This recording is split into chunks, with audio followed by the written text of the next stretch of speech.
හරි ළමයි. ඔන්න අපි day 1, day 2 සාර්ථකව අවසන් කරා.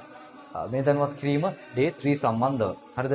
ප්‍රතිශක්තිය මූලික කරගනිමින් තමයි අපි day 3 ටියුට් එක හදලා තියෙන්නේ. ක්ලෝරින් පරිසංක්‍රමණය ශාකීය පාර්ට් එකෙන් දාලා තියෙනවා. ඒ වගේම සම්බන්ධක පාඩක අපි පොඩි කොටසක් දාලා තියෙනවා. හරිද?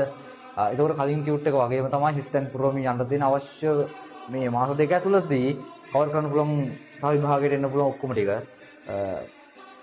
බැලන්ස් කරලා දාලා තියෙනවා. පොයින්ට් වයිස් දාලා තියෙන්නේ. ඔයාලා දැන් දන්නවා ළමයි. ඒකට දෙන්න මේ වගේ තමයි කන්ටෙන්ට් එක තියෙන්නේ. මේ වගේ ටියුට් එක කලින් වගේම හිස්තැන් පුරවමින් මතක තියාගැනීමේ පහසු විදිහට තමයි හදලා තියෙන ටියුට් එක. ඉතින් මේ ළමයි මේවා කොහොමවත් මතක තියාගන්න ඕනේ නම් පොයින්ට් වයිස් දාලා තියෙන්නේ. මේ වගේ තමයි ටියුට් එක හදලා තියෙන්නේ ප්‍රතිශක්තිය මූලික කරගනිමින්. එහෙනම් ළමයි දැන්ට සම්බන්ධ නෝන ළමයි තව ඉන්නවා නම් අනිවාර්යයෙන්ම සම්බන්ධ වෙන්න මේ FS මට්ටම CB එකක් කරන වැඩපිළිවෙලේ 3 වෙනි දවස් තමයි ආරම්භ වෙන්න තියෙන්නේ. එහෙනම් හැමෝටම ජය වේවා. ලබන සතියේ බ්‍රහස්පතින්දා හවස 7:00 මාට හමු වෙනවා.